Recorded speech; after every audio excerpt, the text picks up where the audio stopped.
आज आम आदमी पार्टी के नेता श्री अरविंद केजरीवाल जी की ओर से एक हास्यास्पद प्रेस वार्ता हुई, जिसमें उन्होंने ये क्लेम किया कि 5 में से 4 राज्य हारने के बाद आम आदमी पार्टी की लहर है। हास्यास्पद है कि जिस आम आदमी पार्टी को उत्तर प्रदेश में नोटा से कम वोट मिला, जिस आम आदमी पार्टी की उत्तराखंड में 70 सीटों में से 55 सीटों पर जमानत जब्त हुई, और जिस आम आदमी पार्टी के गोवा में मात्र 6% वोट मिला, उस पार्टी के नेता अरविंद केजरीवाल जी देश के यशस्वी प्रधान सेवक नरेंद्र भाई मोदी पर कटाक्ष कर रहे हैं। कटाक्ष करने का कारण कि वो दिल्ली में निगम का रिफॉर्म, उसका समर्थन नहीं करना चाहते।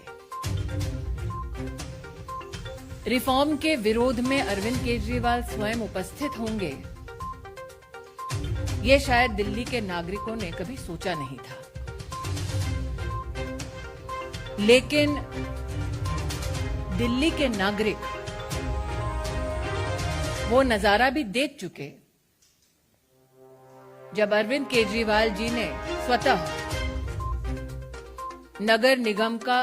गत 7 वर्षों में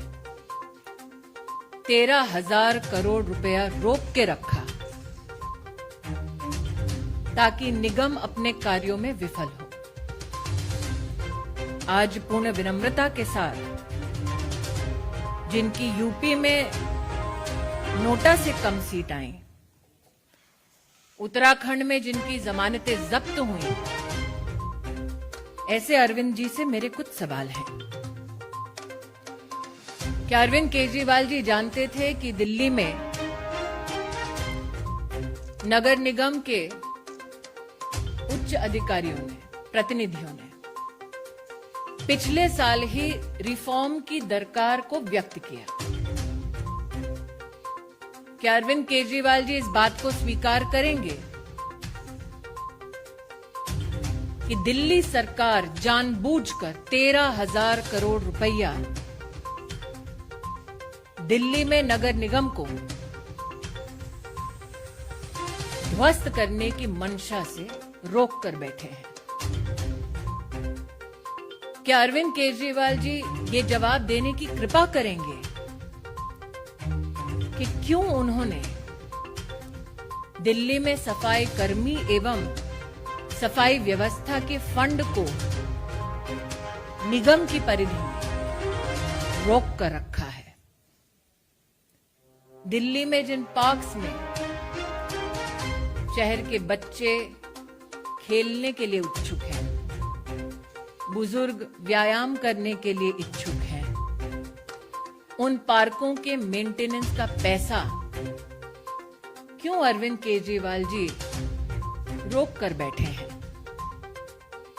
झुग्गी झोपड़ी में गरीबों की दुहाई देने वाले अरविंद केजरीवाल जी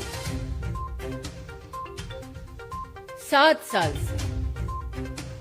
नगर निगम का वो पैसा रोके बैठे हैं जिसके माध्यम से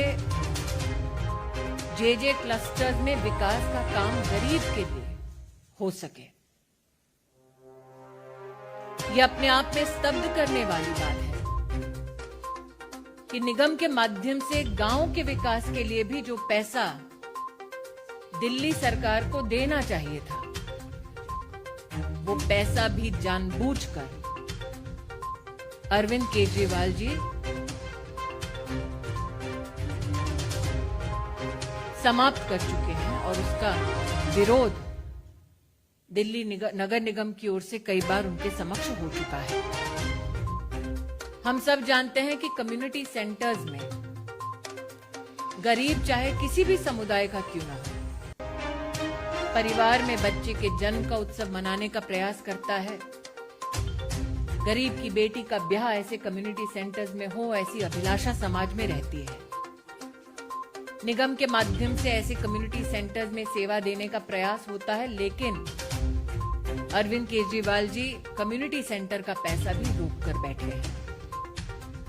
वो सड़क, वो गली जो किसी गरीब के घर तक पहुंचती है, वो सड़क ना बने, गली में खुली सुएज बहती रहे, विकास का निगम के माध्यम से काम ना हो, अरविंद केजरीवाल जी वो पैसा भी बंद कर चुके हैं। तो आज अपनी एक प्रेस कॉन्फ्रेंस के माध्यम से इलेक्शन कमीशन की निष्पक्षता पर जब उन्होंने प्रहार किया है, लोकतंत्र की जब उन्होंने दुहाई दी है, तो मैं उनसे अपील करना चाहती हूं कि लोकतंत्र की सबसे मजबूत इकाई और ग्रास रूट पर सेवा देने वाली नगर निगम को 13,000 करोड़ रुपया से अब तक अरविंद केजरीवाल ने जो वंचित किया है, दिल्ली के गरीब नागरिकों की मुसीबतों को बढ़ाने का जो काम किया है, मेरा निवेदन केजरीवाल जी से है कि वो गरीब की झुग्गी झोपड़ी क्लस्टर्स में विकास का काम होने दें, निगम के रिफॉर्म का काम ना रोकें,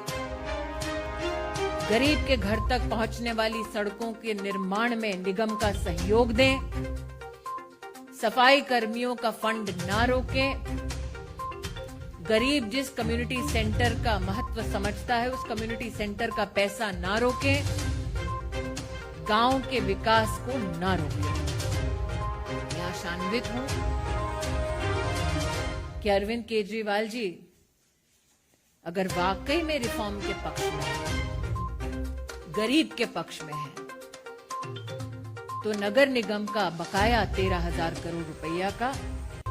वो कल ही दिल्ली सरकार के माध्यम से निगम तक पहुंचाएंगे। लेकिन जो खुशफहमी अरविंद केजरीवाल जी को है कि लहर उनकी है, उनसे कह दूं कि जिनको उत्तर प्रदेश में नोटा से भी कम वोट मिला, जो स्वयं बनारस में लोकसभा के चुनाव में शिकस्त पा चुके हैं, उनके मुख से ऐसे शब्द शोभा नहीं